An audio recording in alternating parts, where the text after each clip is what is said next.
Hello बच्चों, आज की क्लास में आप लोग का स्वागत है ना। तो बच्चों, हम सब फिर मिल रहे हैं बहुत दिनों बाद एक नए पाठ्यक्रम के साथ, है ना। आज हम आपके एक पालमपुर गांव की कहानी के बारे में डिस्कस करेंगे और इसे लाइन बाय लाइन पढ़ने की और समझने की कोशिश करेंगे, क्योंकि यह आपके एग्जाम के लिए अति महत्वपूर्ण है। ठीक है, तो चैप्टर का नाम है पालमपुर गांव की कहानी। ठीक है, इसमें मेनली हमें जानना क्या है कि पालमपुर का व्यवस्था कैसा था। चैप्टर 1 है, इसमें क्या क्या हम लोग पढ़ेंगे सो देखते हैं एक चित्र के माध्यम से जो आपका पाठ्यक्रम में शामिल है। सबसे पहले है भूमि की धारणीयता।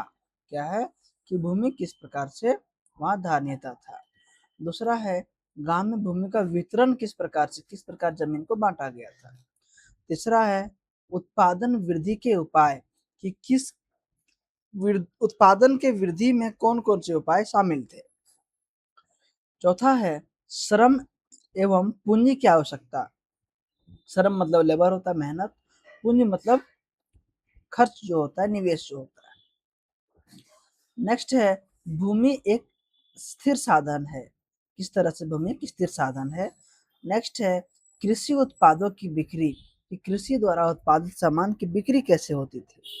ठीक है, फिर है कृषि कार्य। अब इसमें क्या है, श्रम, भौतिक पूंजी, भूमि, मानवीय पूंजी और उत्पादन के संगठन को जानेंगे। और दूसरा में गैर कृषि कार्य, जो कृषि कार्य नहीं करते थे, वो क्या डेयरी का काम, दुकानदारी का काम, विनिर्माण, परिवहन में थे, है ना। तो ये पालमपुर की कहानी है। चलिए शुरू करते हैं और देखते हैं। सबसे पहले जो जो इंपॉर्टेंट रहेगा बच्चों हम अंडरलाइन करते चलेंगे, आप लोग विशेष ध्यान रखिएगा। शुरुआत है कि पालमपुर गांव की कहानी एक काल्पनिक गांव की कहानी है। कैसा है बच्चों, काल्पनिक गांव की कहानी है। इस गांव की कहानी के माध्यम से हम विभिन्न प्रकार के उत्पादन क्रियाओं को जानने का प्रयास करेंगे। वस्तुओं और सेवाओं के उत्पादन के लिए आवश्यक साधन क्या क्या है, हम क्या देखेंगे कि किन किन वस्तुओं से और किन किन सेवाओं की आवश्यकता से हम क्या कर सकते हैं, अधिक से अधिक लागत प्राप्त कर सकते हैं। साधनों का समायोजन किस प्रकार होता है, अनेक अनेक साधन जो किस प्रकार से मिलते हैं। पालमपुर गांव एक सघन संपन्न गांव है। सघन मतलब ज्यादा गांव, घर वाला गांव होता है बच्चों, जहाँ पे कुल 450 परिवार। ऑब्जेक्टिव में सवाल पूछेगा कि पालमपुर गांव में कुल परिवारों की संख्या कितनी थी, तो क्या बोलेंगे 450। जिनका मुख्य व्यवसाय कृषि था। इसका मेन काम क्या था वहां के बच्चों, कृषि था। पालमपुर गांव निकट के शहर और गांव की भली भांति पक्की सड़क थी। क्या बोल रहा है कि जो गांव है पालमपुर का और जो वहां नजदीकी शहर है, वहां पे क्या था, पक्की सड़क था बच्चों, अच्छा रोड था।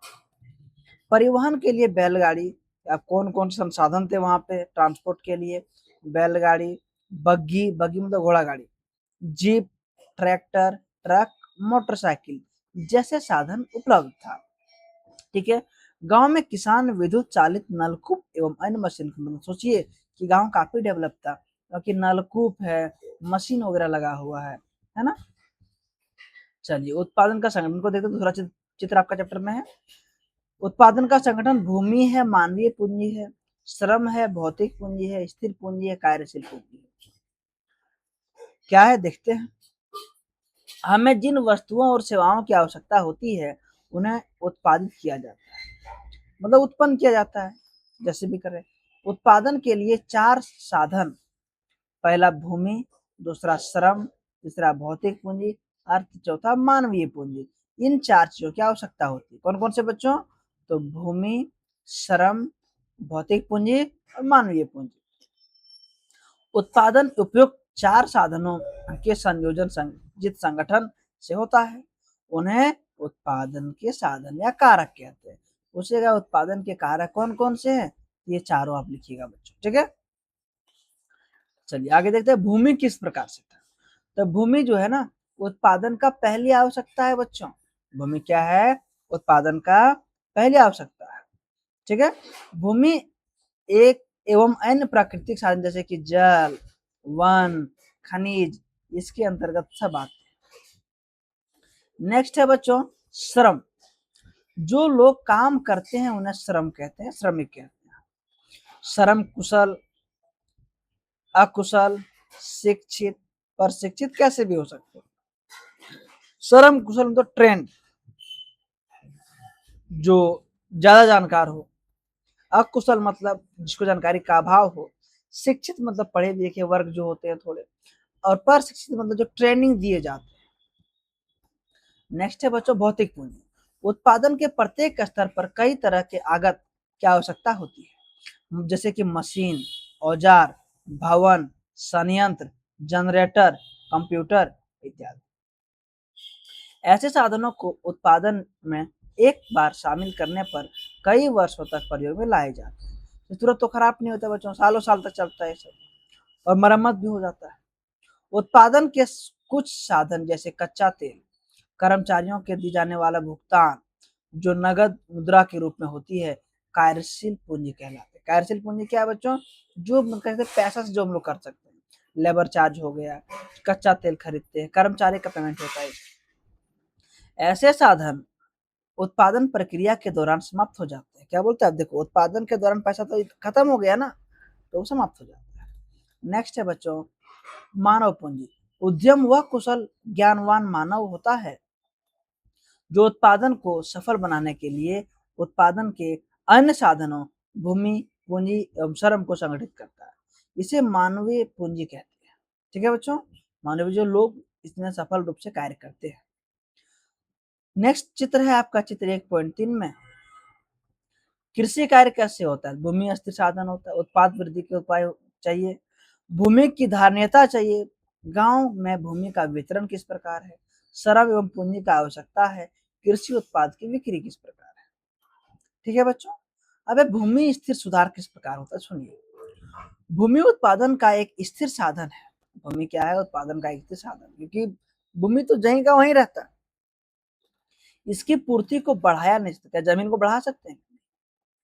1960 से अभी तक गांव की कृषि योग्य भूमि में कोई विस्तार नहीं हुआ है। मतलब 1960 से अभी तक इस गांव में कृषि योग्य भूमि में कोई खास डेवलपमेंट विस्तार नहीं हुआ है। गांव के कुछ बंजर भूमि को खेती योग्य बनाया गया। हाँ, कुछ बंजर भूमि ऐसे था जिसे खेती लायक बनाया गया है। उत्पादन वृद्धि के उपाय, कैसे कैसे हम उत्पादन को बढ़ा सकते हैं। उत्पादन बढ़ाने के लिए स्थिर भूमि पर कई तरीके अपनाए जा सकते हैं, जैसे बहुविध फसल, एक साथ अनेक 2-3 प्रकार के फसल को लगाना, और आधुनिक कृषि, मॉडर्न एग्रीकल्चर को अपनाना। ठीक है बच्चों, तो ये सारे विधि से गन्ना, गेहूं, बाजरा, आलू, ये सारे चीज। अब है कि बहुविध फसल प्रणाली किस प्रकार से होता है। ये होता है क्या है ना, एक भूमि के टुकड़े पर एक वर्ष में एक से अधिक फसल का उत्पादन करना, जिससे उत्पादन बढ़ना एक सामान्य विधि है। जैसे कभी आलू लगाएं और फिर नेक्स्ट टाइम कुछ और फसल लगा दें, मतलब क्रॉप रोटेटिंग होना चाहिए, रोटेशन होना चाहिए, जिससे क्या होता है भूमि में उर्वरकता बनी रहती है बच्चों। बरसात के मौसम में खरीफ फसल जैसे ज्वार, बाजरा, पशु चारा के लिए। ठीक है, अक्टूबर के में आलू, सर्दी के मौसम में रबी फसल जैसे गेहूं, ये सब रोटेशन के लिए होता है। गांव में 40% भूमि सिंचित है, मतलब 40% पे क्या होता है, सिंचित किया जाता था। अतः किसान विद्युत चालित नलकूपों का प्रयोग कर सिंचाई करते हैं एवं एक वर्ष में 3 फसल का उत्पादन कर रहे थे। उस गांव में एक साल में कम से कम 3 फसल का उत्पादन हो रहा था। अब आधुनिक कृषि क्या होता है, तो तकनीकी का प्रयोग कर भूमि के किसी एक क्षेत्र से एक ही मौसम के उत्पादन को बढ़ाया जा सकता है। इसके लिए अधिक उपज वाले HIV बीज, हाइब्रिड बीज, सिंचाई साधन, रासायनिक उर्वरक और कीटनाशक का प्रयोग किया जाता है। 1960 के दशक के अंत में आधुनिक कृषि तकनीक का प्रयोग कर गेहूं और चावल के उत्पादन को बढ़ाया गया है बच्चों, और इसे हरित क्रांति के नाम से जानते हैं। ठीक है बच्चों, नेक्स्ट है भूमि की धारणीयता। भूमि स्थिर प्राकृतिक साधन है, इसका उपयोग सावधानी पूर्वक होना चाहिए। आधुनिक कृषि विधि से कृषि कार्य करने के कारण रासायनिक उर्वरक एवं कीटनाशक का प्रयोग बहुत बढ़ गया है। इससे मिट्टी की उर्वरकता एवं भूमिगत जल के स्रोत को विपरीत प्रभाव पड़ता है। ज्यादा उर्वरकता यूज करते, कीटनाशक यूज हो जाता है ना, तो मिट्टी की उर्वरकता खत्म हो जाती है बच्चों, है ना, जिससे मिट्टी क्या हो जाता है, प्राकृतिक रूप से उर्वरकता कम हो जाता है। तो विवेकशील कृषि वही है जो सीमित मात्रा में यूज करे बच्चों, ठीक है। अब देखेंगे पालमपुर गांव में भूमि का वितरण किस प्रकार से हुआ है। तो देखिए पहला चित्र में दिखाया गया है कि सीमांत एवं छोटे कृषक 2 हेक्टेयर से कम था और अर्ध मंझले और बड़े कृषक 2 हेक्टेयर से अधिक थे, ठीक है, मतलब 85% और यहाँ पे 44%। पालमपुर गांव में 450 परिवार रहते हैं, ठीक है, समझिएगा, यहाँ सवाल बनता है आप लोग का। 150 परिवार भूमिहीन है। कैसा है बच्चों, 150 परिवार वहां ऐसे हैं जो भूमिहीन है, जो अपना भूमि नहीं है। यही 450 में से, इनमें से अधिकांश दलित हैं, छोटी जाति के हैं बच्चों, और 240 परिवार के पास 2 हेक्टेयर से कम क्षेत्रफल वाला भूमि है। मतलब 240 ऐसे परिवार हैं जिसके पास 2 हेक्टेयर से भी कम जमीन है। 60 ऐसे परिवार है जो मंझले और बड़े किसान के हैं, जिनके पास 2 हेक्टेयर से ज्यादा भूमि है बच्चों, और ठीक है, और कुछ के पास 10 हेक्टेयर से भी अधिक भूमि है। सोचिए, इस प्रकार से वहां पे डिवीजन किया गया। तो 150 प्लस 240 प्लस 60 प्लस 10 करिएगा तो आपका 450 आ जाएगा बच्चों, जो गांव का कुल परिवार था। नेक्स्ट है बच्चों कि श्रम एवं पूंजी की आवश्यकता किस प्रकार पड़ती थी। कृषि कार्य में श्रम की आवश्यकता अधिक होती है, जाहिर सी बात है, अधिक मेहनत की आवश्यकता होता है। छोटे किसान अपने परिवार के सदस्य के साथ अपने खेतों में स्वयं काम करके श्रम की पूर्ति करते हैं।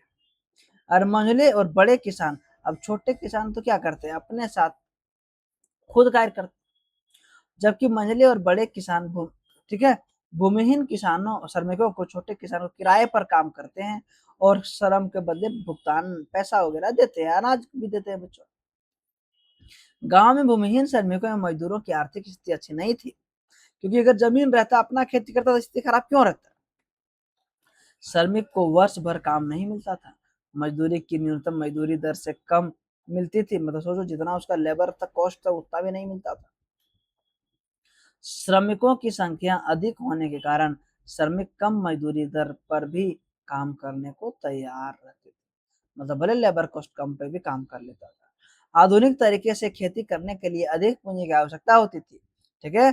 छोटे किसान गांव के बड़े किसानों या साहूकारों या व्यापारियों से ऋण, मतलब क्या, कर्ज उठाते थे, और मंझले बड़े किसान को खेती से बचत होती थी। अब ये कर्ज उठा रहा है तो बचत क्या होगा, जबकि मंझले और बड़े किसानों को क्या होता था, इससे बचत होता था।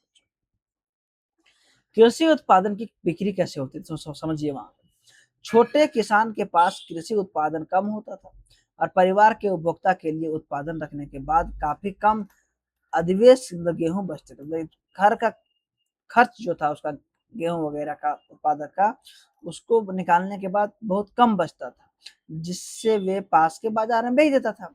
अगर पास के बाजार में बेचेगा तो अच्छा मुनाफा नहीं हो पाता था। बड़े और मंझले किसान के पास अधिक उत्पादन अधिक बचते थे, जिससे वे पास के बड़े बाजार में बेचकर अच्छी कमाई करते थे। अधिशेष उत्पादन की बिक्री से प्राप्त आय को जमा करते हैं।